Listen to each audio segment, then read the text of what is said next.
Media, bekal ilmu Islam. Assalamualaikum warahmatullahi wabarakatuh.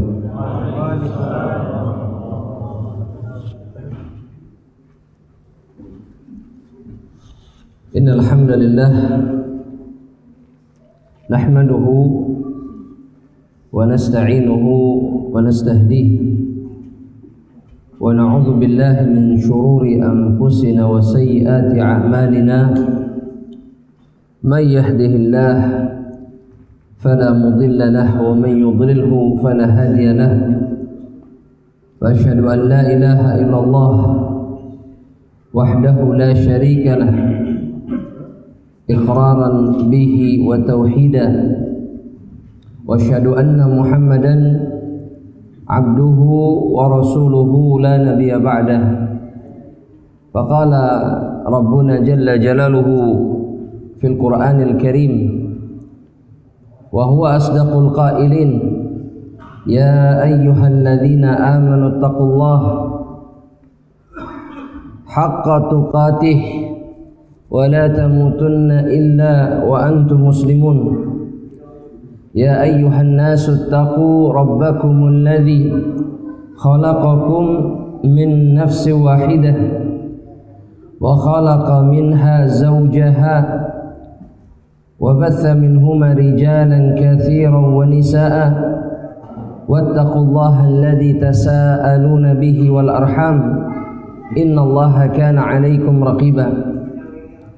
Ya ayyuhalladzina amanu taqullaha wa qulu qawlan sadida yuslih lakum a'malakum wa yaghfir lakum dhunubakum wa man yuti'illaha wa rasulahu faqad faza fawzan 'azima. Fa amma ba'd, ibadallah wa ahibbati fillahi a'azzani Allah wa iyyakum.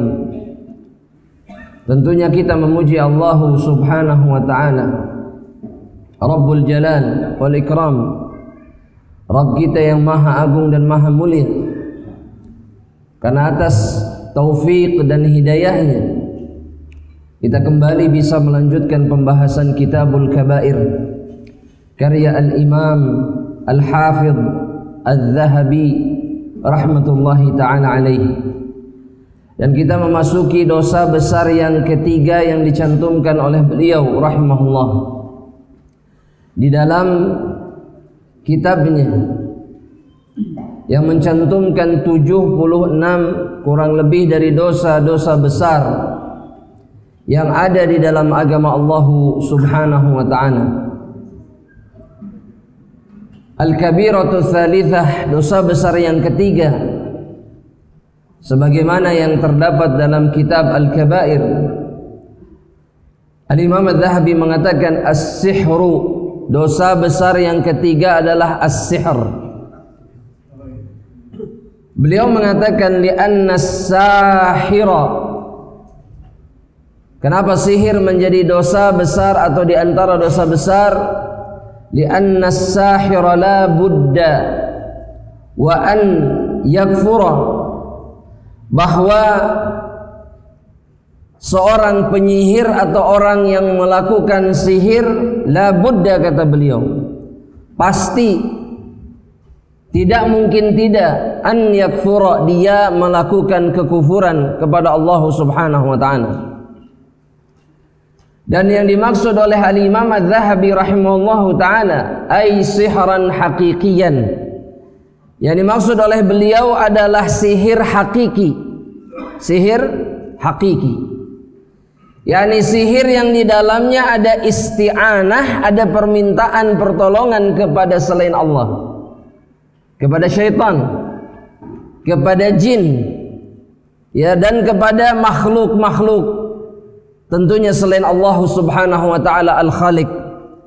Ya, artinya kepada selain Allah mereka meminta pertolongan. Maka yang seperti ini adalah kekufuran.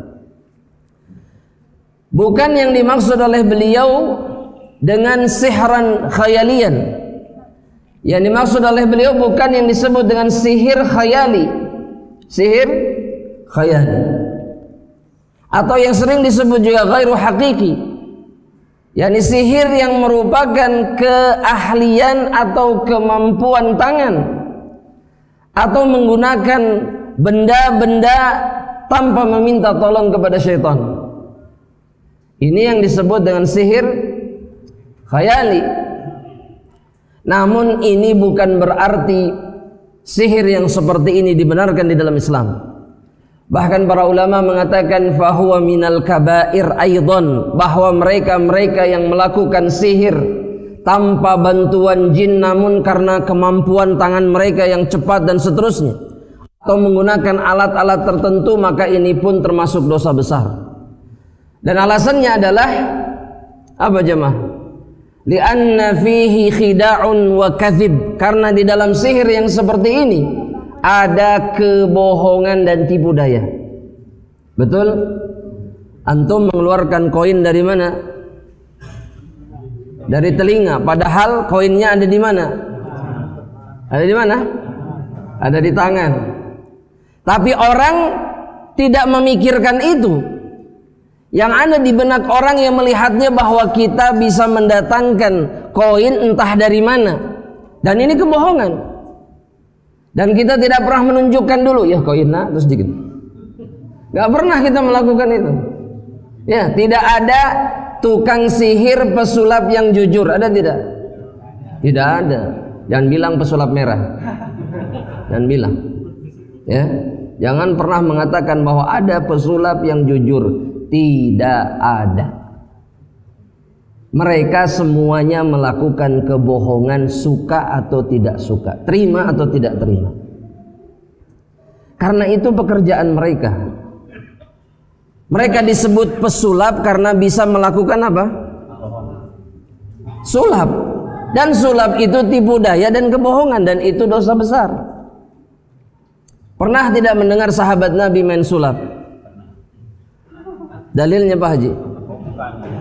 Sahabat Nabi ini main sulap, pernah tidak? Enggak pernah. Apalagi Rasulullah SAW.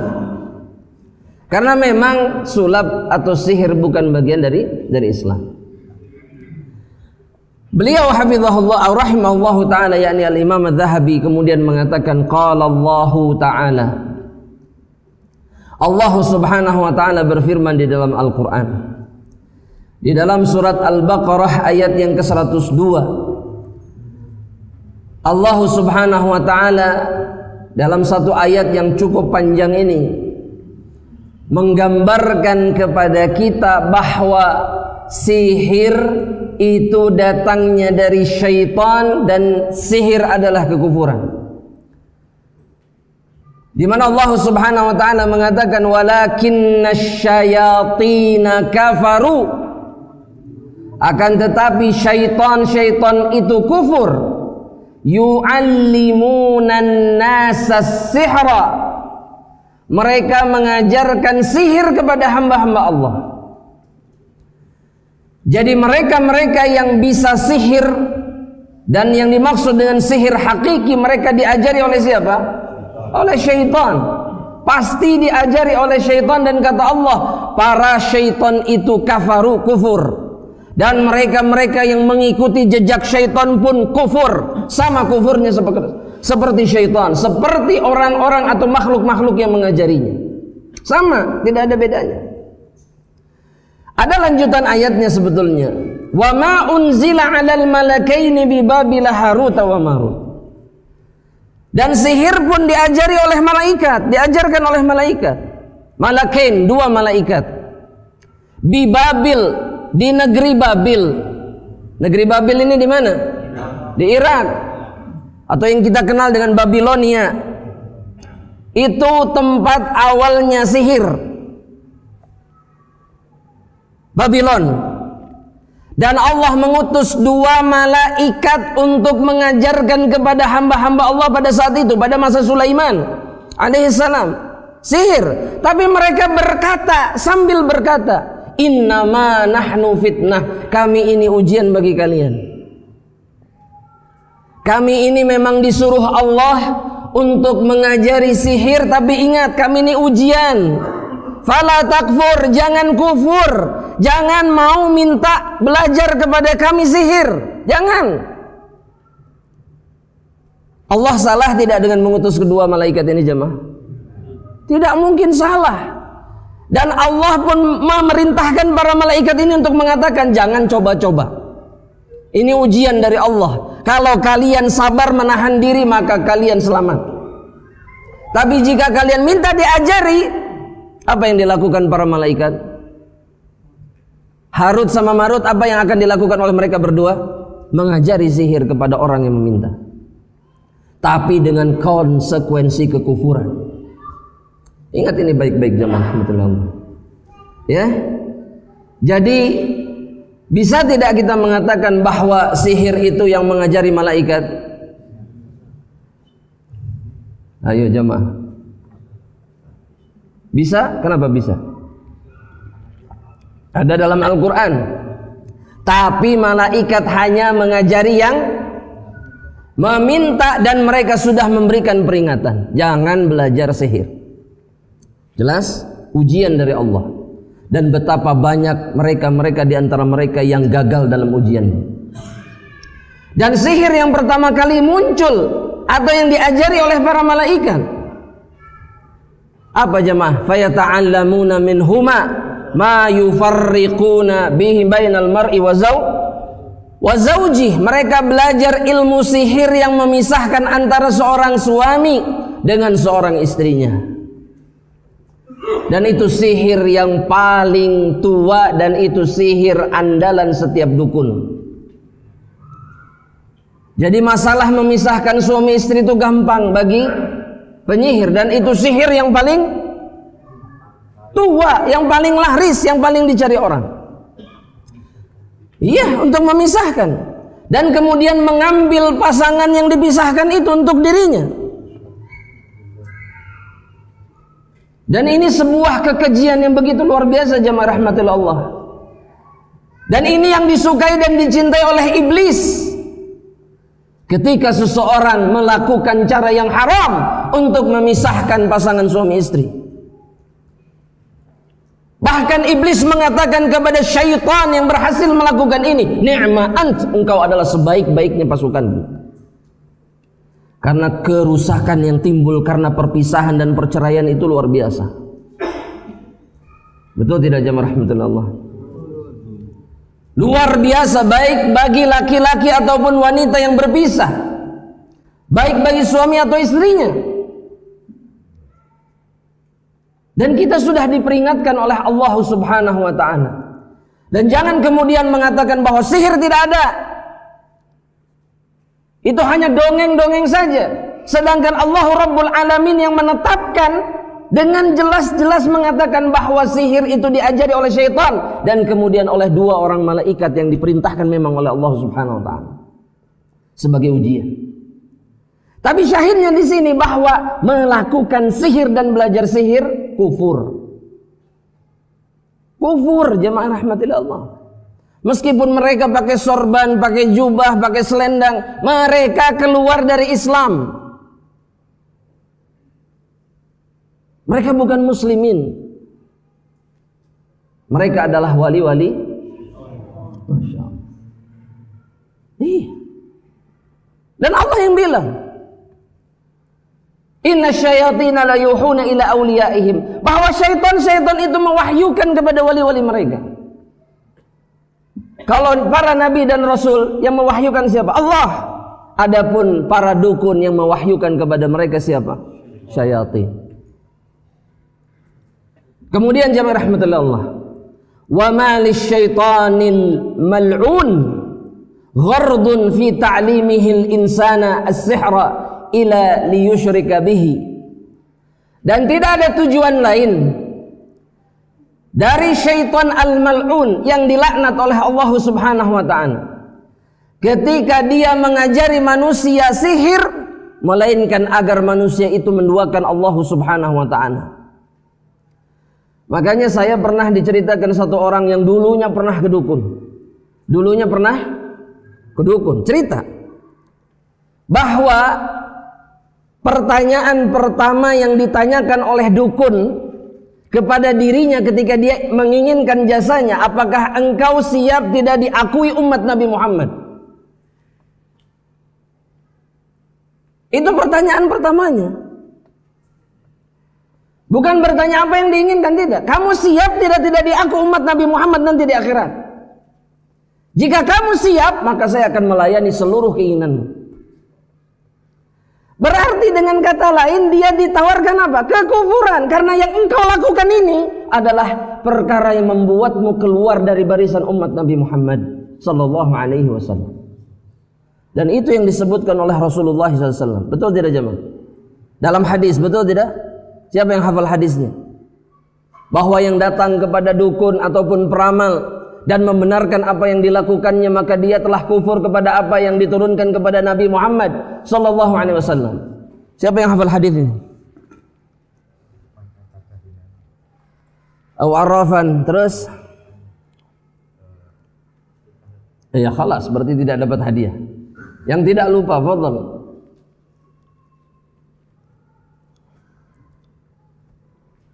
Ya fadhal, fadhal.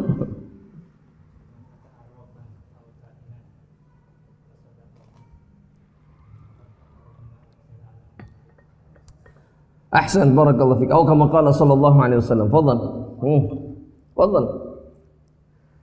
Barang siapa yang mendatangi seorang dukun ataupun peramal, kemudian dia membenarkan apa yang dikatakan oleh dukun tersebut atau peramal tersebut, faqad kafara bima unzila ala Muhammadin, maka dia telah kufur kepada apa yang diturunkan kepada Nabi Muhammad SAW. Dan para dukun tahu itu. Para dukun tahu itu. Mereka sadar itu. Sadar. Mereka sadar. Mereka tahu mereka itu kufur.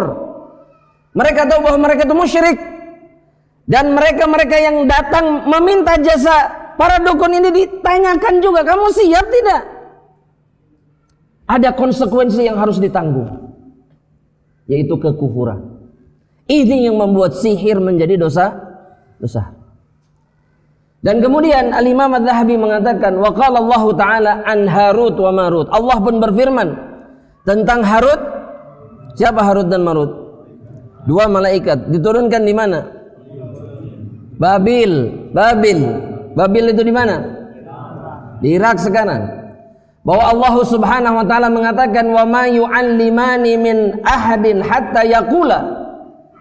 Tidaklah mereka mengajari satu orang pun melainkan mereka mengatakan, innama nahnu fitnatun fala takfur. Kami ini ujian, jangan kufur. Dan ini jadi dalil bahwa ketika belajar sihir kufur. Yang dimaksud adalah sihir hakiki, yang di dalamnya seseorang meminta bantuan syaitan atau jin. Dan ingat jemaah, terkadang cara meminta bantuan ini tidak langsung, tapi kita diperintahkan untuk melakukan kemaksiatan sehingga syaitan menolong kita. Apa contohnya jemaah? Sebutkan. Sajen, menyembah makhluk, atau misalkan puasa mutih. Puasa mutih, tahu jemaah? Apa itu puasa mutih? Hah? Gak pakai apa?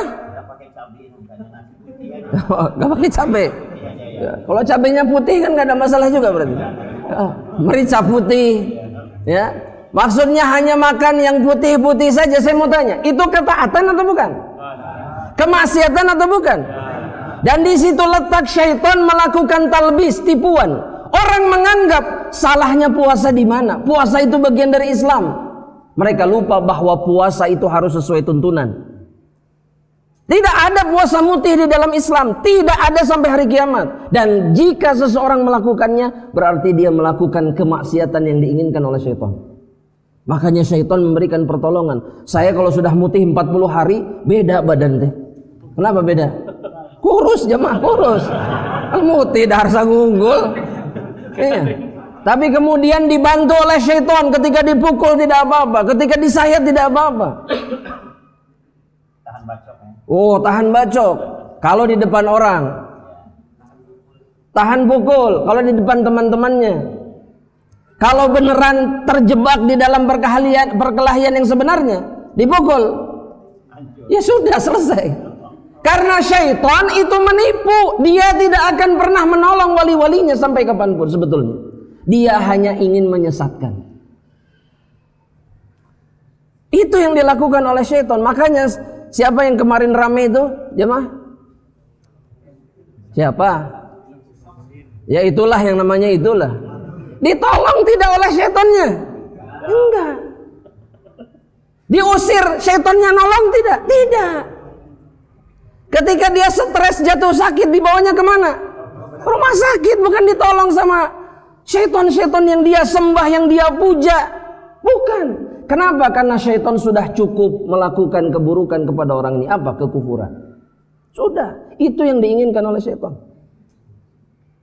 Hanya sampai titik itu saja yang diinginkan oleh syaitan. Dia kufur, selesai tugasnya. Makanya jangan tertipu. Ya. Terkadang tidak diperintahkan langsung minta sama jin fulan, tidak. Tapi kita diperintahkan untuk menyelisihi syariat Allah terlebih dahulu. Maka itu sudah cukup untuk membuat syaitan kemudian menolong orang-orang seperti itu. Ya. Kemudian jemaah rahmatillah Allah.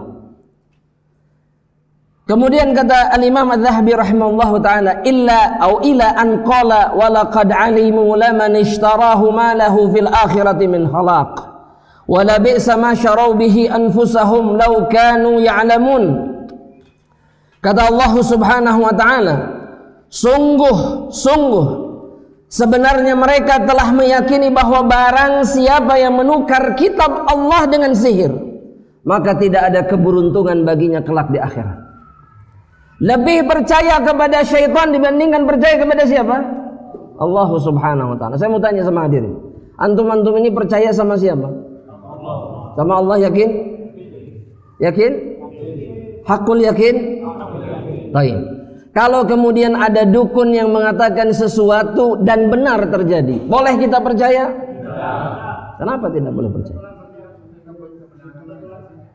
Itu hanya kebetulan. Hah?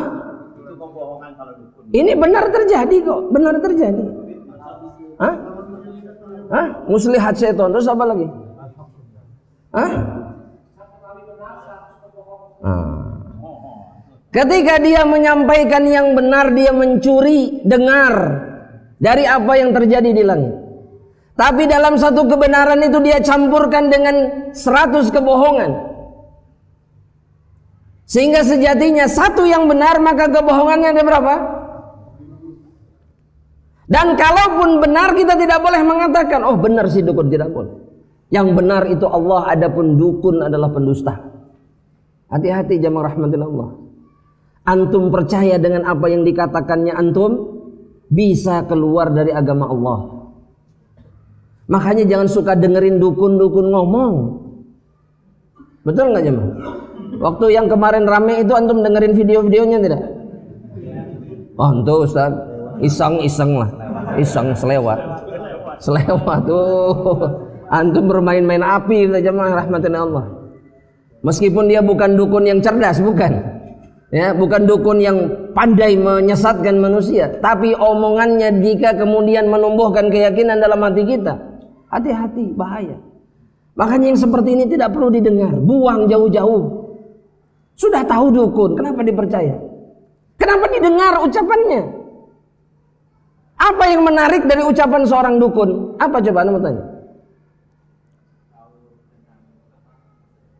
Oh, tahu tentang masa depan, Masya Allah. Ya. Masa depan itu menarik atau tidak? Waduh, kadang menarik, kadang tidak. Allah musta'an. Ini bahaya jamaah rahmatillah Allah. Tidak ada yang menarik. Dan hanya manusia-manusia yang lemah iman yang mau mendengarkan para dukun. Seorang sahabat Nabi ketika melihat ada pesulap di depan matanya, dia bisa masuk dari mulut unta keluar dari bokongnya. Iya. Ini sahabat yang lihat. Maka ketika melihat yang seperti ini, jamaah rahmatin Allah, dia mempersiapkan pedangnya. Apa yang dilakukan? Kemari, tas, selesai. Kok begitu Ustaz? Karena dia bertanggung jawab. Dia memiliki tanggung jawab untuk menghilangkan manusia-manusia seperti ini. Ada lagi yang kemudian pamer bahwa kepalanya bisa terpisah dari badannya. Orang-orang diberikan pedang oleh si dukun ini, potong kepala, nyambung lagi. Maka sahabat ini mengajukan dirinya untuk memenggal kepala laki-laki. Saya yang motong kepala kamu. Maka ditebas dan tidak pernah kembali lagi kepada tempatnya. Karena memang Nabi Muhammad SAW mengisyaratkan kepada para sahabat sehingga Umar mengeluarkan ketetapan haddus sahiri darbatun bisaif, bahwa had, hukuman bagi penyihir itu adalah lehernya ditebas dengan pedang. Selesai. Karena dosa mereka terlalu besar, kerusakan mereka terlalu besar. Ya. Jadi kalau dibiarkan begitu saja kerusakannya besar. Nanti kita akan sebutkan tipu daya apa saja yang mereka lakukan. Ya. Dan saya mau tanya sama antum sekalian, yang berhak melakukan seperti ini siapa? Pemerintah. Makanya di satu negara Islam itu pemerintahnya setiap hari menghilangkan orang-orang seperti ini. Dihukum apa? Panjung. Selesai sudah. Ketahuan ada kejahatan mereka, ada yang menunjukkan bahwa ada dukun di sebelah sana, didatangi, dibuktikan. Jika benar dia dukun, tidak ada ampun. Meskipun mereka bertobat, tetap dihukum dengan hukuman itu. Meskipun mereka bertobat, saya tobat, saya masuk Islam lagi. Lah, kamu dukun, meskipun kamu bertobat akan diterima oleh Allah, tapi ini hukumannya bagi setiap penyihir. Habis. Nah, ya nggak ada di Indonesia. Makanya di Indonesia kerusakannya banyak. Suami istri bercerai begitu saja semudah itu. Orang yang sehat akalnya menjadi tidak sehat akalnya gara-gara sihir. Jadi gila. Orang-orang yang tadinya tidak punya kesukaan kepada seseorang tiba-tiba menjadi betul-betul menggilai. Orang yang tadinya sangat cinta kepada seseorang tiba-tiba menjadi orang yang sangat membenci. Rusak jamaah. Karena apa? Karena orang-orang seperti ini dibiarkan. Ya, padahal sihir itu dosa besar. Bahkan kalau di negeri yang kita cintai ini para dukun itu menjadi apa? Menjadi apa? Profesi. Dan kemudian ditampilkan seluas-luasnya. Waliyadzubillah. Ya. Kita lanjutkan jemaah rahmatullah. Kemudian kata Al-Imam Adz-Dzahabi, "Fatara khalqan katsiran minad dullal." Maka engkau melihat banyak sekali makhluk minad dullal, dari orang-orang yang tersesat, yadkhuluna fis sihri wa yadhunnuna annahu haramun faqat. Mereka mengira bahwa sihir itu cuma haram. Padahal, atau kata Al-Imam Adz-Dzahabi, wa ma yash'uruna, dan mereka tidak merasakan, tidak berpikir annahu kufrun, bahwa perkara ini adalah kekufuran. Mereka hanya bilang haram. Sama seperti dosa-dosa besar yang lainnya, haram, tidak boleh dilakukan. Padahal sihir kekufuran. Karena tidak ada seseorang yang bisa menyihir tanpa dia keluar dari agama Allah terlebih dahulu, enggak ada. Karena syaitan tidak akan memberikan pertolongan.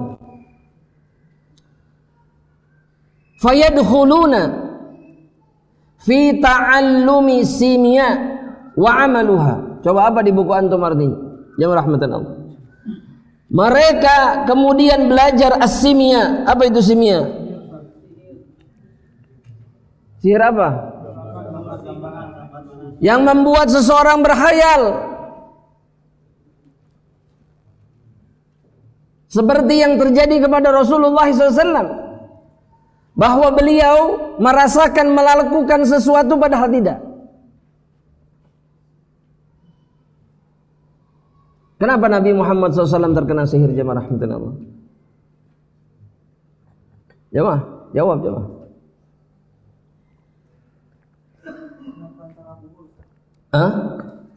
Maksud anak, kenapa beliau ditakdirkan Allah terkena sihir? Pelajaran bagi umatnya. Apa pelajarannya? Nabi pun yang kedudukannya tinggi bisa disihir apalagi kita. Pertama kata para ulama, alasannya karena untuk membuktikan bahwa Nabi Muhammad SAW itu adalah manusia biasa. Manusia biasa. Yang membedakan beliau dengan kita adalah beliau utusan Allah. Nabi Allah Subhanahu wa ta'ala menerima wahyu. Tapi di sisi yang lain beliau manusia biasa. Ini bukan merendahkan Nabi, bukan. Karena Allah pun mengatakan kepada Nabi Muhammad, katakan Muhammad, innama ana basyarun mithlukum. Aku ini manusia sama seperti kalian. Sama. Itu yang pertama. Kemudian yang kedua, jamaah rahmatillah Allah Subhanahu wa ta'ala, untuk menunjukkan bahwa sihir itu ada. Sihir itu ada karena banyak orang yang tidak percaya sihir.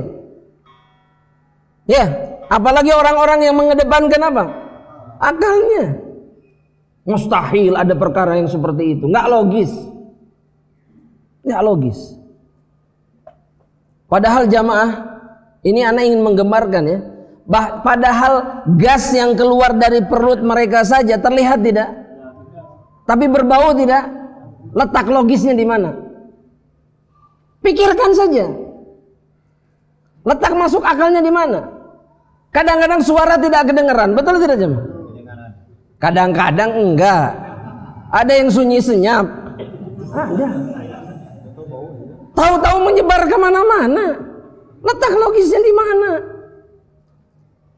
Tapi itu dipercayai oleh mereka. Ya. Lantas kenapa hal-hal yang dipastikan oleh Allah kemudian mereka tidak percaya? Bahkan Nabi Muhammad SAW terkena saja mereka tidak percaya. Ini yang kedua. Yang ketiga kemudian karena Nabi terkena sihir, maka kemudian Allah mengutus Jibril untuk meruqyah Nabi Muhammad SAW. Dalam kisahnya yang panjang dalam Sahih Bukhari disebutkan bahwa Jibril datang dengan dua malaikat yang lainnya. Dua malaikat ini berbicara. Kenapa laki-laki ini? Kata malaikat yang lain, matbub, dia terkena sihir. Terkena sihir. Lantas bagaimana? Datang Jibril, ucapkan ini oleh kalian dan seterusnya. Diajari ruqyah yang menjadi tuntunan bagi siapa? Bagi umat Nabi Muhammad. Sehingga mereka tidak perlu takut dengan sihir. Ada tanah kuburan di rumah mereka, mereka nggak perlu gemetar, nggak perlu. Ada ular binatang tiba-tiba jatuh dari atas, tidak perlu khawatir, tidak perlu takut. Karena Allah sudah menunjukkan kita kepada pencegah dan hal yang bisa menghilangkan perkara-perkara yang seperti ini. Tapi sedikit sekali di antara hamba-hamba Allah yang mau melakukannya. Betul tidak jemaah? Antum kalau tiba-tiba ada celeger, ada ledakan di depan rumah, tiba-tiba ada tanah kuburan banyak berserakan di mana-mana, atau ada kotoran tiba-tiba nggak tahu dari mana, antum takut tidak? Perginya kemana? Perginya kemana? Oh, ke masjid. Terus kapan ke masjid? Sholat? Enggak, antum cari orang pinter. Ini siapa nih kira-kira yang bisa? Ayo naon ya? Ya Allah ya Karim. Ya, kita lanjutkan setelah salat isya insyaallah taala. Setelah adzan isya, fadhal. Bismillahirrahmanirrahim. Alhamdulillah wassalatu wassalamu ala Rasulillah. Amma ba'd. Ahibati fillah wa ikhwani fid din, azanallah wa iyyakum. Kita lanjutkan kembali pembahasan kita. Kembali kepada apa yang dikatakan oleh Imam Adz-Dzahabi rahimahullahu taala. Fa yadkhuluna fi ta'allumis simya. Mereka kemudian belajar apa yang disebut dengan simya wa amaliha, dan mereka melakukannya. Wa hiya mahaddus sihri, dan dia yakni perbuatan seperti ini adalah mahaddus sihri, dia adalah sihir yang murni, sihir yang sebenarnya. Wa fi aqdil mar'i an zaujatihi wa huwa sihrun, dan juga kemudian perbuatan-perbuatan yang membuat seorang suami atau seorang istri betul-betul terikat dengan pasangannya, ini pun sihir. Karena ada orang-orang yang memang dengan sengaja melakukan sihir agar pasangannya tidak bisa kemana-mana, agar pasangannya betul-betul tidak melihat siapapun kecuali dirinya.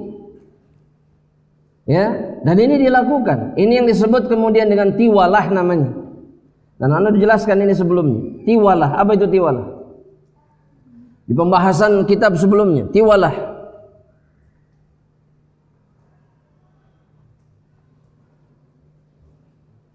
Innar ruqa wat tamaima wat tiwalata syirkun. Dalam satu riwayat bahwasanya ruqyah, jampi-jampi maksud. Yang bukan, jampi-jampi, kemudian jimat-jimat dan tiwalah pelet, itu semuanya adalah kemusyrikan. Ya. Dan ini enggak hanya dilakukan oleh laki-laki yang menyukai seorang wanita yang bukan pasangannya, bukan. Ini pun dilakukan oleh seorang istri kepada suaminya atau seorang suami kepada istri. Dan di antara cara mereka salah satunya jemaah rahmatillah. Ini cara-cara sihir yang dilakukan. Biasanya wanita-wanita yang ingin suaminya betul-betul terikat kepada dirinya, biasanya dia mencampurkan darah haidnya dengan makanan atau minuman suaminya. Iya, ini benar terjadi jamaah. Ini pengakuan orang yang pernah melakukannya. Jadi yang ditunjukkan oleh si dukun adalah campurkan darah haidmu dengan minuman suamimu. Sihir itu memerintahkan kita melakukan perbuatan keji. Bukan hanya saja bakteri, ini kekufuran. Karena syaitan yang meminta kita melakukan itu. Dan kemudian kita mengiyakannya. Betul ini jamaah. Ini bukan isapan jempol, ini terjadi. Dan setiap dukun akan memerintahkan kita melakukan perkara yang jauh dari tuntunan Islam. Catat itu jamaah. Mau dia pakai sorban atau apapun, kalau menyimpang dari agama Allah, dia dukun. Dia bukan ustaz, bukan kiai, bukan apapun. Dan perhatikan, lihat manusia-manusia dukun yang seperti itu. Pasti mengajak kita kepada jalan yang lain, bukan jalan Rasulullah SAW. Betul tidak jamaah? Pakai keris. Betul tidak? Pakai batu, pakai telur, pakai apa lagi jemaah? Hah? Oh kelapa, terus apa lagi? Ayam cemani, terus apa lagi? Ini arapal aneh sebenarnya. Oh baca ya. Apa lagi baju? Asap. Diapain asapnya? Oh asam. Terus diapakan setelah itu? Oh masya Allah. Asamnya gimana? Kalau bereaksi gimana? Masya Allah. Iya jamaah. Semua asam apa? Oh, nah itu yang digunakan. Nih. Dan saya mau tanya, ada tidak tuntunannya dalam Islam seperti itu? Gak ada. Gak ada. Semua yang menyimpang dari Islam itu akan terlihat di dalam perbuatan mereka, semuanya. Dan gampang sebetulnya menentukan bahwa ini bukan apa istilahnya wali Allah. Mudah. Lihat perbuatannya sesuai dengan agama Allah atau tidak. Jika tidak, maka pastikan dia adalah seorang wali syaitan. Halas. Semudah itu.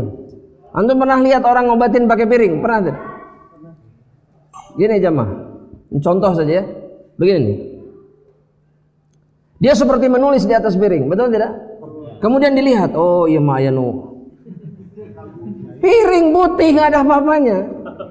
Tapi dia kemudian mengatakan, oh iya mah ya tatangga ya mah. Tah nu aya tangkal manggana tah. Eta nu hasad deh. Haula wala quwwata illa billah. Seperti anak, diadu dombanya ya.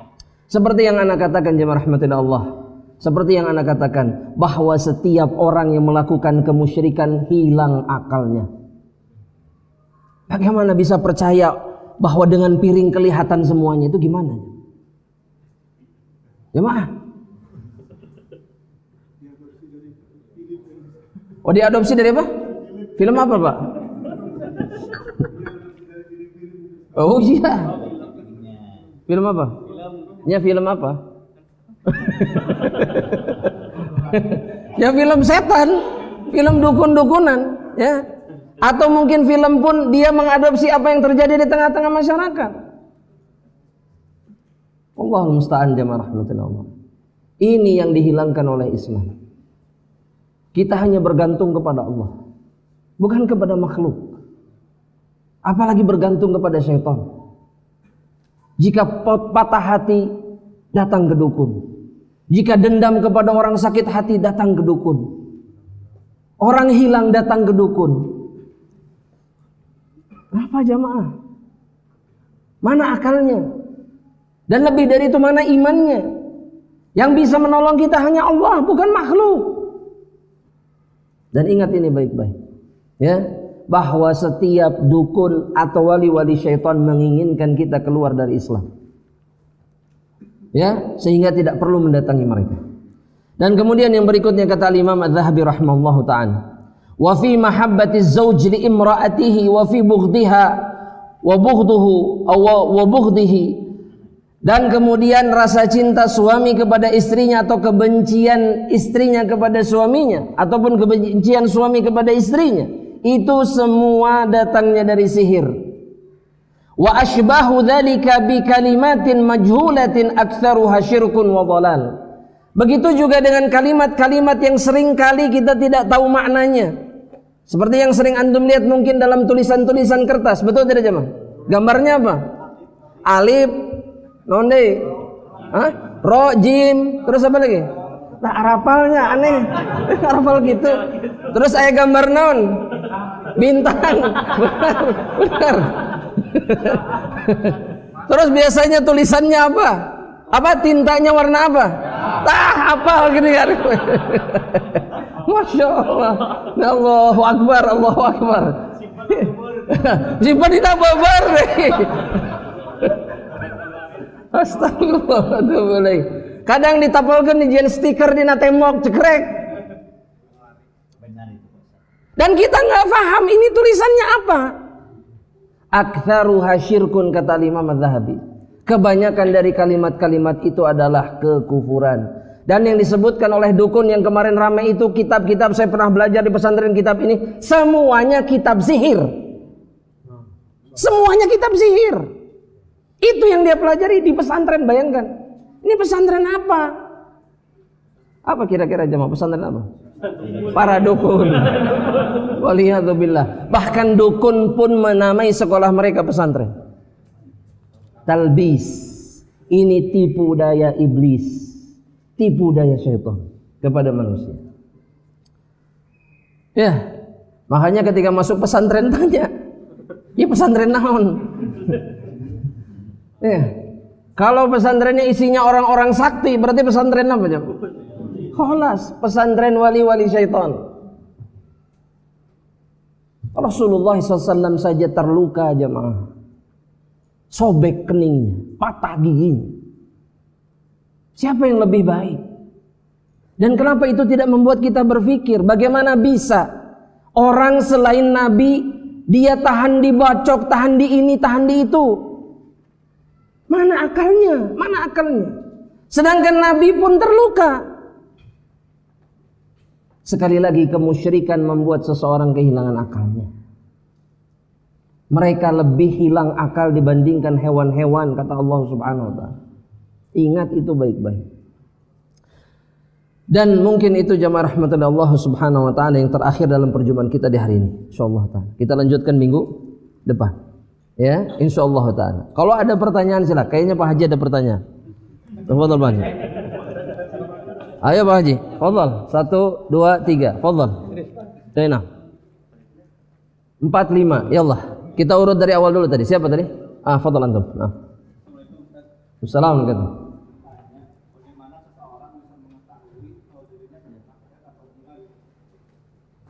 Bagaimana seseorang bisa mengetahui bahwa dirinya terkena pelet atau tidak? Seringkali orang tersebut tidak menyadari, tapi orang lain yang menyadarinya. Satu itu. Tapi setiap sihir akan membuat seseorang berada dalam keadaan yang tidak wajar. Dan sejatinya setiap orang bisa saja merasakan ketidakwajaran itu. Misalkan contoh, sebetulnya saya tidak tertarik amat sama si fulan misalkan, atau si fulanah misalkan. Tapi kenapa kemudian kalau sekarang saya lihat dia, rasanya luar biasa. Maka ada yang salah. Ya, ada yang salah. Kalaupun orang itu kemudian tidak merasakan ketidakwajaran, orang lain pasti merasakannya. Maka yang harus dilakukan, ini nasihat dari anak. Anak sering menjumpai yang seperti ini. Seringkali orang yang disihir tidak sadar, Orang sekitarnya sadar, tapi kemudian mereka karena kesal dan sakit hati, mereka tidak mau membantunya. Ini kesalahan besar. Paham? Harusnya saudara kita yang seperti itu ditolong, bukan dibiarkan. Kalau orang itu tidak sadar, dikasih tahu nggak mau dengar dan seterusnya, tolong dia dengan cara meruqyahnya. Jangan diam. Ana sudah terlalu sering melihat suami cerai dengan istrinya gara-gara apa? Suaminya dipelet tapi istrinya tidak mau berusaha. Keluarganya tidak mau membantu, akhirnya rusak. Padahal mereka bisa membantu. Dan tugas kita itu menolong saudara kita yang terzalimi. Dan setiap orang yang disihir, mereka dizalimi oleh dukun dan syaitan. Tolong mereka. Jangan takut. Dan ini masalah nasieun atau jamaah. Tahu saudaranya disihir, mungah. Siga orang dia disihirin kayak kubatur, mungah. Geus lah. Sok-sok itu datangkan tukang ruqyah. Apa ini? Ya Allah ya Karim, syaitan itu lemah. Jangan takut jemaah. Iya mah ya suara burung naon di imah ge aduh langsung muriding. Betul. Ya naon itu? La haula wala quwata illa billah al-aliyyil azim. Ya, hati-hati nih jemaah. Ya. Maka yang harus diingat satu, kalau kita melihat ada saudara kita dipelet, dia tidak sadar tolong. Tapi kalau dia sadar, maka hendaknya dirinya sendiri menolong dirinya. Baca ayat-ayat ruqyah. Atau kalau tidak, minta tolong kepada orang lain. Boleh tidak? Boleh. Boleh minta tolong. Boleh minta tolong, bantu ruqyah saya. Boleh tidak? Tapi mengurangi tawakal kepada Allah. Tapi boleh tidak? Boleh. Boleh. Ini mah nolong diri sendiri tidak, minta tolong kepada orang lain juga tidak. Maunya apa? Geus lah mun takdir ya na dipelet geus. Terus nu meletna geulis deh. Kholas deh. Ya wis takdir mah takdir. La haula wala quwata illa billah. Dan perhatikan jemaah. Setiap yang melakukan kemusyrikan seindah apapun dia, maka hatinya busuk, percumanya. Hatinya busuk. Keindahan fisiknya akan hilang dan yang tersisa adalah kebusukan hatinya. Ingat ini baik-baik khususnya bagi para lelaki. Dan yang sering dipelet malah laki biasanya kayak. Betul tidak jemaah? Tuh Ustaz. Aduh, ini berbahaya nih. Taib ya. Hati-hati jemaah, hati-hati. Dan untuk perempuan ini juga sama nasihat dari mereka yang pernah melakukan sihir. Kalau membenci seorang laki-laki jangan pernah meludah. Seperti itu. Itu yang ditunggu-tunggu sama mereka. Ludah itu yang akan jadi wasilah. Jangan, sudah, tinggalkan, gak usah menunjukkan kebencian. Sudah, putuskan saja hubungan. Khalas. Jangan menunjukkan kebencian apalagi sampai mengeluarkan ludah. Cuy, itu yang ditunggu-tunggu oleh mereka yang sering pergi ke dukun. Berarti ludahnya diambil maksudnya. Oh iya, terus diapakan Pak Haji? Oh iya, dibawa ke dukun. Terus diapakan sama dukun? Wallahu a'lam bishawab. Baik, ana rasa mudah-mudahan terjawab insyaallah taala. Tafadhal, yang kedua antum. Waalaikumsalam. Bagaimana bermuamalah dengan orang tua yang melakukan kesyirikan? Bagaimana bermuamalah dengan orang tua yang melakukan kesyirikan? Yang pertama, bersabar. Sebagaimana bersabarnya para sahabat ketika menghadapi orang tua mereka yang masih kufur kepada Allah Subhanahu wa taala. Mereka bersabar. Abu Hurairah bersabar, Sa'ad bin Abi Waqqas bersabar, dan juga sahabat-sahabat yang lain. Mereka tetap, kemudian yang kedua, mereka tetap berbakti kepada orang tuanya. Meskipun orang tuanya menunjukkan kebencian, bahkan melakukan perbuatan-perbuatan yang tidak patut untuk dilakukan kepada anak-anaknya, tapi mereka tetap sabar dihadapi orang tuanya. Dilakukan atau diperlakukan dengan baik. Kemudian yang ketiga, tidak pernah berhenti mengingatkan. Ini gak boleh berhenti. Bahkan ada salah seorang asatidz yang orang tuanya dukun santet. Pakai mulut gak mempan. Maksudnya didakwahi pakai mulut tidak mempan. Anaknya lulusan Madinah, bapaknya tukang santet. Bayangkan coba. pakai mulut gak mempan. Lantas kemudian dengan cara apa beliau mendakwahi orang tuanya? Dengan buku. Dia tahu ayahnya meskipun dukun suka baca, maka dia berikan buku, dan itu menghabiskan waktu berapa tahun? 7 tahun, sehingga ayahnya menerima hidayah. Iya, kesabarannya 7 tahun, terus dikasih buku. Sampai buku itu, kata beliau, buku itu kayak perpustakaan, saking banyaknya. Gak berhenti dikasih, terus dikasih. 7 tahun barulah ayahnya menerima bahwa yang dilakukannya adalah kekufuran, dan beliau ingin kembali kepada Allah Subhanahu wa taala. Kalau gini gimana Pak Ustaz? Karena ayahnya dukun, anaknya tamat Madinah. Ya. Di Rokia aja yang kita pilih. Iya.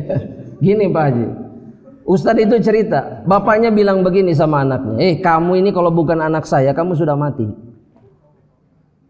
Kalau bukan anak, saya habisi kamu, gampang habisi kamu itu. Ya.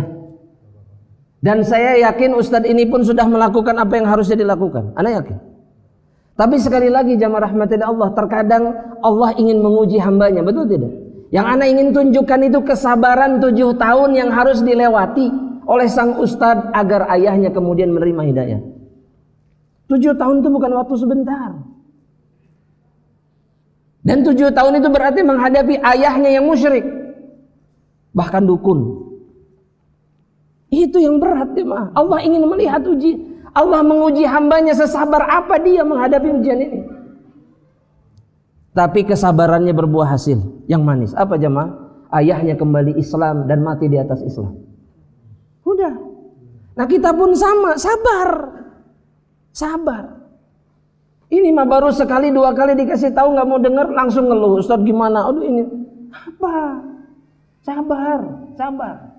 Kalau ayah kita, ibu kita pantas mendapatkan hidayah, entah kapan pasti mereka dapat hidayah. Tapi Allah ingin melihat kesabaran kita. Dan sabar pula yang membuat kita istiqomah mendakwahi mereka. Terus, nggak pernah bosan. Ya. Dan yang terakhir doa. Minta sama Allah agar mereka diberikan hidayah. Dan itu yang jarang kita lakukan. Jarang. Yang ada dalam hati kita itu kebencian, permusuhan, kekesalan kepada orang tua ketika mereka tidak mau mendengarkan kita. Kita lupa bahwa hati mereka di tangan Allah. Allah bolak-balikan sesuka Allah. Maka minta sama yang menggenggam hati-hati mereka. Allah Ta'ala. Tafadhal. Wa iyyakum. Bagaimana bertobat dari orang sudah pernah datang ke dukun atau harus bersadar kembali? Lah, kembali bertaubat saja, minta ampun kepada Allah Subhanahu wa taala dari kesalahannya, itu sudah cukup insyaallah taala. Itu yang difatwakan oleh para ulama. Wallahu taala. Nah. Silahkan. Pertanyaan siapa tadi? Antum. Allah. Assalamualaikum.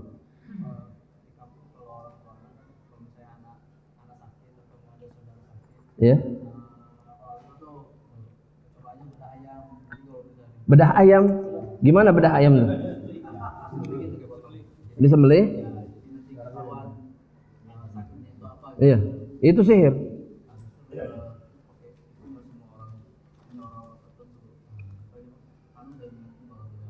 Iya. Iya. Iya. Nah, terus harus gimana? Baik, itu persis seperti tadi sebetulnya. Ya, gini jemaah. Sebentar. Ini kalau ada yang sakit bedah ayam, hubungannya ayam sama sakit kita apa? Gak ada. Gak ada. Sebagian yang lain potong kambing, sembelih kambing. Apa hubungannya? Gak ada. Tapi kemudian diyakini bahwa kalau kita melakukan itu maka kita bisa tahu penyakit apa yang ada dalam diri orang yang sedang sakit. Dan ini tidak mungkin terjadi kalau tidak ada campur tangan syaitan. Ya, Nabi Muhammad SAW saja ketika sakit di akhir hayatnya nyembelih onta tidak? Nyembelih kambing tidak? Tidak. Nabi tahu bahwa sakitnya ini karena racun yang pernah mengenai beliau. Dan itu pun diwahyukan oleh Allah Subhanahu wa taala kepada beliau. Selesai. Gak kemudian mencari-cari cara yang sama sekali tidak ada di dalam Islam, tidak. Jelas? Nah, orang tua yang masih percaya hal seperti ini bagaimana? Dinasehati, disabari, didoakan, dan kemudian ditunjukkan kepada jalan yang lebih baik. Kadang-kadang mereka begitu karena tidak tahu hal yang lainnya. Dari kecil, dari semenjak mereka ada di dunia, mereka bisa menyadari sesuatu, itu yang mereka lihat di kampungnya. Oh, mun gering mah kieu, pejit, ayah. Gak tahu yang lain mereka. Makanya kasih tahu bahwa itu kemusyrikan, itu dukun. Jangan pernah mempercayai mereka. Ya. Dan ini tugas setiap muslim, terus dakwahkan perkara yang hak, jangan takut. Anda mau tanya, antum takut disihir enggak sih sebetulnya? Cuman Pak Haji, yang lain enggak? Kenapa takut Pak Haji? Dia sedang mabdi aja. Sihir malah enggak malaikat apa yang malaikat apa? Taib. Ya, kita nanti kalau itu siapa yang meruqyah kita? Diri sendiri. Atau orang lain bisa. Tapi kalau kita takut karena apa yang bisa dilakukan oleh syaitan, itu haram, tidak boleh. Karena Allah sudah bilang, inna kaidasy syaitani kana dha'ifa. Tipu daya syaitan itu lemah. Lantas untuk apa kita takut kepada makhluk yang lemah? Gak boleh. Ya. Justru yang harus kita khawatirkan itu adalah ketika kita terkena sihir, kita melakukan cara yang salah. Itu yang harus dikhawatirkan. Tapi kalau terkena, gak ada yang perlu dikhawatirkan. Itu takdir Allah. Dan Allah sudah menunjukkan jalan keluarnya. Betul tidak? Kalaupun kita mati karena sihir misalkan, kita mati syahid tidak? Syahid. Selesai. Jadi gak perlu takut. Yang membuat syaitan bisa merajalela itu karena kita takut. Ya, dengar sesuatu merinding, lihat sekelebat sesuatu merinding, mencium aroma sesuatu merinding, lihat ada muka di balik pohon merinding. Iya, serius. Ada salah satu kerabat saya itu tinggal di hutan, di satu daerah, tinggal di hutan. Itu yang namanya mata di sela-sela pohon itu setiap hari muncul. Mata gede matanya. Itu setiap hari ada. Yang dilakukan kerabat saya itu, apa kamu?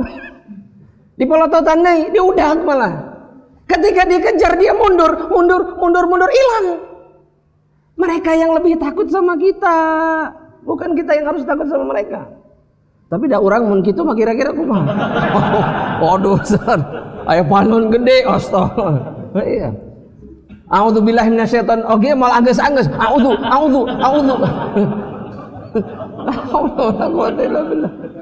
Ya Allah, karim. Aduh. Mereka itu lemah. Itu kata Allah. Kenapa kita enggak percaya sama Allah?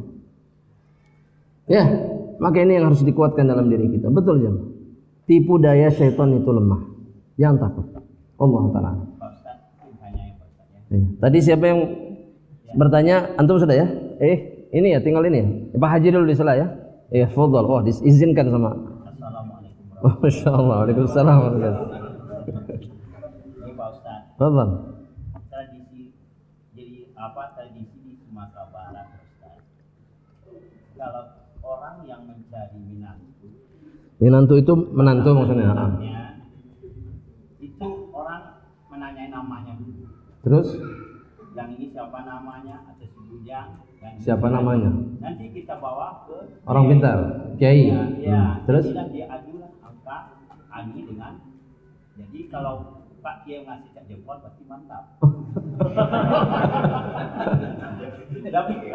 Kalau tidak? Kalau tidak misalkan? Cari yang lain. Oh, cari yang lain. Iya. Nah, bagaimana caranya dia bisa menentukan ini mantap atau tidak? Karena huruf itu diadu ya Pak Ustaz. Ya diadu tuh gimana? Dijebretkan gitu atau kumaha? S dengan A, ini bertentangan. Oh, S dengan A bertentangan. S ini dingin katanya. Oh, S ini dingin. Kalau A? Kalau A ini apa? S ini dingin. A-nya apa? Api. Oh, api. Masya Allah. Aduh.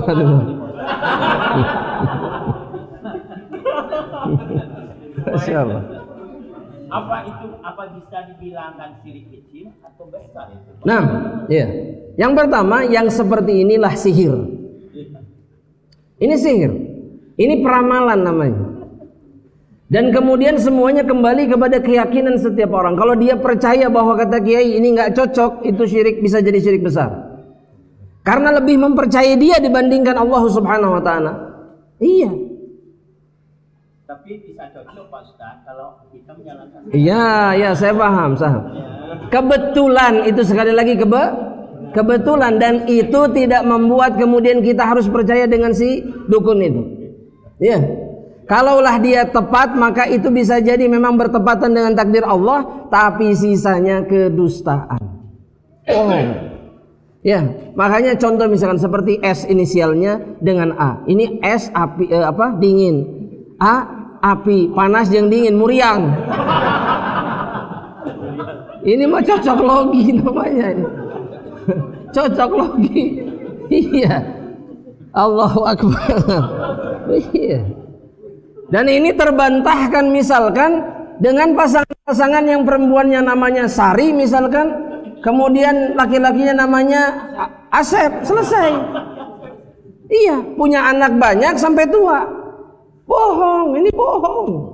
Bohong. Dusta ini. Dan ini bentuk apa? Sihir. Dan orang yang didatangi itu dukun, bukan kiai. Dukun. Dukun jamaah. Ya. Apalagi kemudian diikutkan dengan begini. Oh, ini bahaya nih. Ini darah keturunan panas. Ganas ini. Sedangkan pasangannya keturunan yang lembut-lembut. Wah, ini nggak bakalan beres. Tahu dari mana? Tahu dari mana? Kalau bukan kemudian ada bantuan syaitan di dalamnya. Jangan, ini jangan sampai menikah. Dan intinya apa? Supaya orang tidak kawin. Yang disenangi syaitan adalah ketika laki-laki dan perempuan bermaksiat, atau kalau sudah menikah, kalau bisa mereka berpisah. Itu yang diinginkan oleh syaitan. Ya, dan anehnya kita percaya. Sekali lagi jamaah, orang kalau sudah terpengaruh kemusyrikan, ininya hilang. Gak pakai akalnya gak ada. Ya, S sama A saja bisa jadi keributan jamaah. La haula wala quwata illa billah. Mudah-mudahan kita terlindung dari perkara yang seperti ini. Dan yang ingin saya sampaikan, yang seperti ini salah. Ini gak ada hubungannya dengan daerah, gak ada hubungannya dengan tempat, gak ada. Di semua tempat yang seperti ini ada. Banyak. Dan semuanya kemusyrikan. Gak boleh. Silakan. Siapa tadi? Syekh Yadi, silakan. Boleh, silakan. Anda langsung jawab. Setan itu sifat. Sehingga setan itu ada dari kalangan jin dan manusia. Jin itu makhluk Allah yang terbuat dari api, dan iblis salah seorang dari mereka. Jelas? Kana minal jinni fafasaka an amri rabbih, kata Allah. Iblis itu jin, tapi dia fasik, dia mengingkari perintah Allah, sehingga dia menjadi makhluk yang terlaknat. Dia jin. Bukan makhluk tersendiri, dia jin. Dia dari kalangan jin. Dan syaitan sifat. Setiap makhluk yang jauh dari rahmat Allah, tuntunan Allah, itu disebut syaitan. Makanya Allah bilang, musuh-musuh kita itu syayatinal jinni wal insi. Syaitan dari kalangan jin dan manusia. Semuanya setan. Oh iya. Ketika dia jauh dari tuntunan Allah, disebutnya setan. Tongkio langsung, wah ya. Jangan. Pokoknya acuannya jauh dari rahmat Allah, maka dia termasuk golongan syaitan. Jelas? Yang kedua.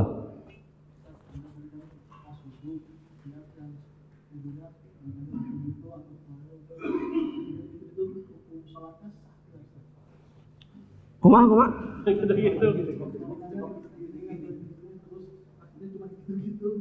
Maksudnya nggak tertutup semuanya, nggak terbasuh. Ya nggak diusap kakinya kena perut gede kan susah juga. Oh, nggak gitu juga, nggak. Yang dimaksud itu hanya begitu saja, yang kemungkinannya kemudian kakinya itu tidak terbasuh sempurna, maka ini membuat wudhu seseorang tidak sah. dan sholatnya tidak sah. Iya, ini diancam oleh Rasulullah SAW. Wailun lil aqabi minan nar, kata Rasulullah SAW. Celaka, kebinasaan bagi kaki-kaki tumit-tumit yang tidak terbasuh air ketika wudhu. Diancam oleh apa? Oleh neraka Allah Subhanahu wa taala. Dan ini membuat sholatnya tidak sah karena wudhunya tidak sah, tidak sempurna. Makanya kalau wudhu jangan kayak anak kecil.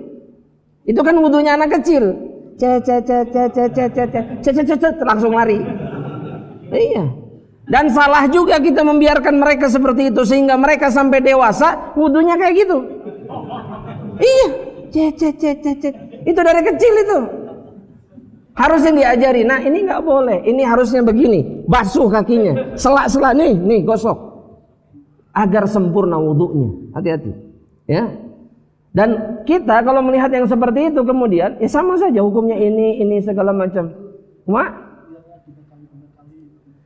yang paling penting ini terbasuh tidak? Gini ya saja. Taib. Itu ada khilaf misalkan dalam masalah itu. Anggap itu sudah ya. Yang seperti itu pun salah di dalam Islam caranya. Tapi selama kemudian terutama kaki itu tidak sempurna maka wudunya tidak sah. Jelas? Dan kemudian tugas kita tuh ngasih tahu harusnya. Hah? Gak sempat atau ragu-ragu? Oh dua-duanya. Karena terlalu cepat wudunya. Tapi antum bisa ninggalikan. udah langsung masuk. Baik. Nah kalau antum masih ingat orangnya, antum sampari. Ya, tuh cek ustaz kita tadi gitu. Terserah antum namanya. Ya, wallahu taala. Antum dapat hadiah silakan. Masyaallah. Ya Allah. Fadhal. Silahkan. Ada pertanyaan lain? Baik, ini 1 2 3 4 5. 5 pertanyaan terakhir ya Allah. 5 deh. Masyaallah, fadhal. Naam. Apa?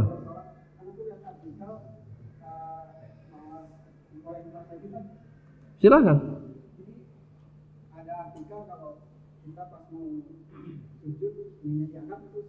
Iya nggak boleh. Hah? Oh enggak membatalkan sholat. Itu perkara yang makruh. Tapi memang tidak boleh menggulung maksudnya. Jadi kan yang sering kita bayangkan kan kaki digulung bawah. Itu nggak boleh. Namun juga ketika turun kemudian kita menggulung celana dulu sebelum turun itu juga nggak boleh. Ya biarkan saja, nggak usah ditarik ketika turun. Tapi tidak membatalkan sholat insyaallah ta'ala. Nah, ya dirubah saja kebiasaan insyaallah. Kenapa? Bukan masalah bergeraknya karena ada larangannya dari Nabi. Bukan masalah bergeraknya, Pak Haji. Tapi menggulungnya itu yang tidak boleh. Jadi bukan bergeraknya bukan. Kalau bergerak selama dibutuhkan dalam sholat boleh. Seperti misalkan menggeserkan seseorang atau kemudian ngangkat anak kecil digendong misalkan ketika ingin diangkat oleh boleh, nggak ada masalah. Tapi dalam hal ini menggulungnya yang tidak boleh. Menggulungnya ada larangannya dari baginda Rasulullah SAW. Allah Ta'ala. Silakan siapa? Mudah-mudahan terjawab insyaallah. Fadhal. Siapa tadi yang bertanya? Antum? Oh iya silakan.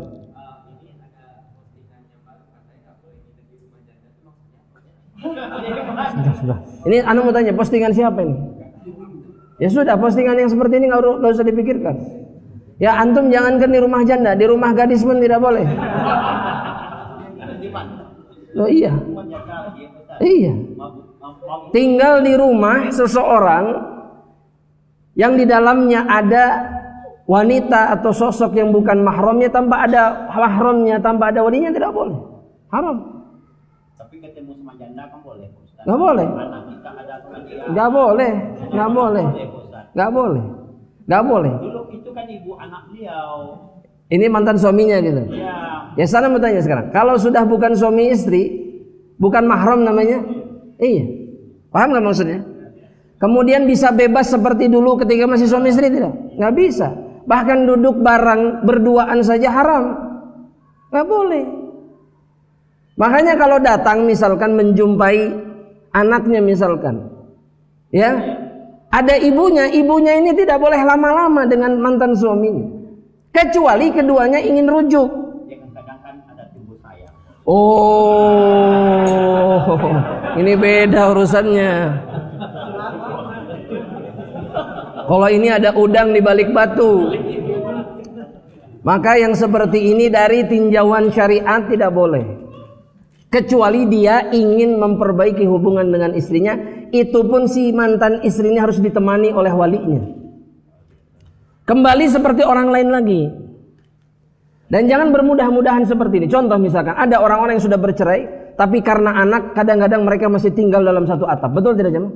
Ini haram. Haram ini hukumnya. Gak boleh.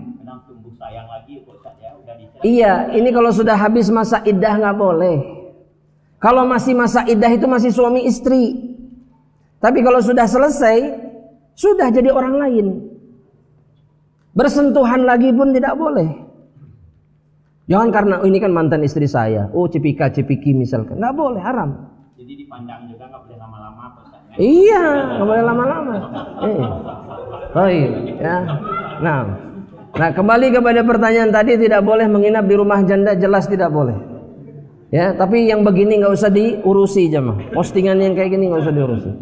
Baik, kemudian berikutnya antum. Iya, jangan kepanjangan.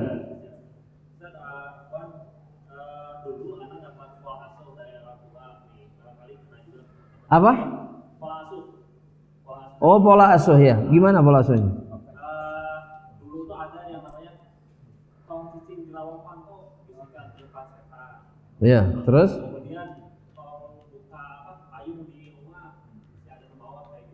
Iya, ini SMP SMA baru ketahuan, oh dari orang kadang boleh kayak gitu.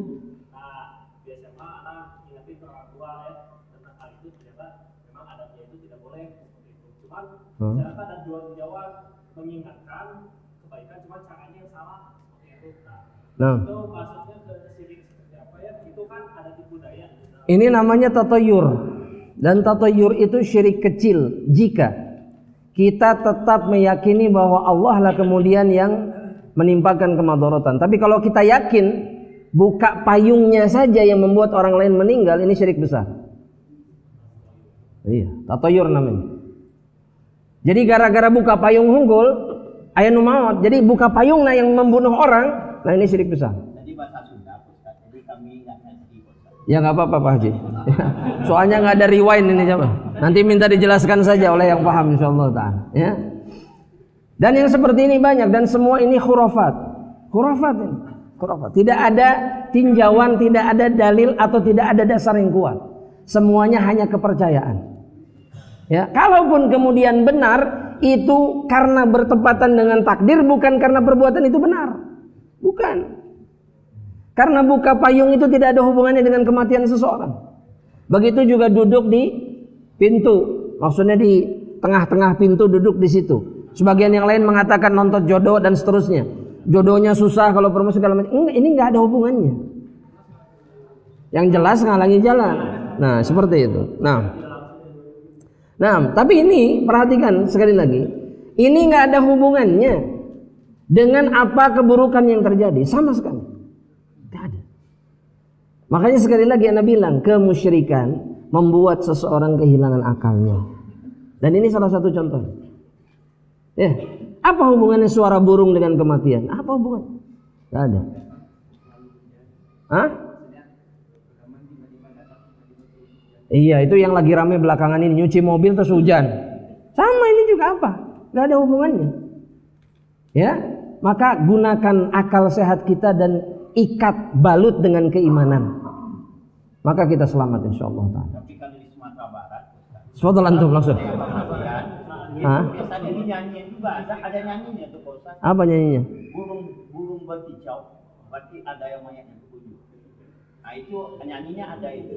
Sebentar. Burung berkicau apa? Ada mayat yang terbujur. Kalau begitu yang penggemar burung harusnya mati semua. Iya, pasti ada salah satu keluarga yang meninggal katanya. Ada nyanyinya itu. Iya, tapi benar atau tidak? Ya, awal-awal. Nah, ya sudah. Ya Allah, kita lanjutkan antum. Apa?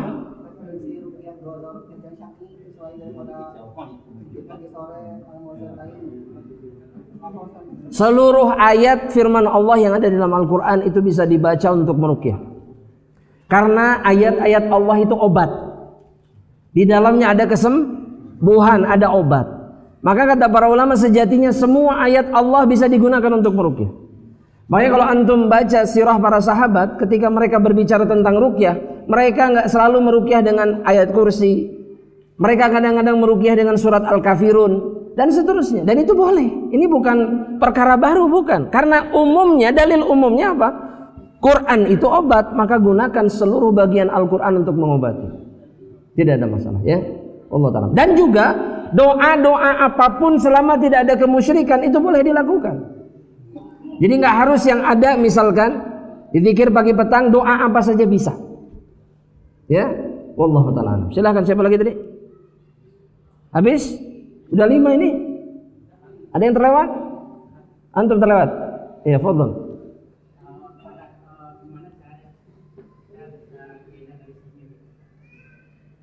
Berlindung kepada Allah Subhanahu wa taala. Berlindung sama Allah. Dan kemudian jangan buka celah untuk syaitan. Karena kadang-kadang jemaah kita doa-doa, tapi di sisi yang lain perbuatan kita membuka celah bagi syaitan. Apa? Kemaksiatan. Doa rajin, tapi kalau ya ada yang haram dilihat. Suka melihat yang bukan mahram, atau suka menyentuh yang bukan mahram. Ke masjid rajin, doa rajin, tapi menyentuh yang bukan mahram juga rajin. Maka yang seperti ini mudah bagi syaitan untuk merusaknya, mudah. Tapi kalaupun kita sudah habis-habisan ternyata masih kena juga, ini takdir Allah Subhanahu wa taala. Contohnya Nabi kurang apa jemaah? Tapi Allah tetapkan beliau terkena, maka kalau terkena jangan sedih, jangan kecil hati.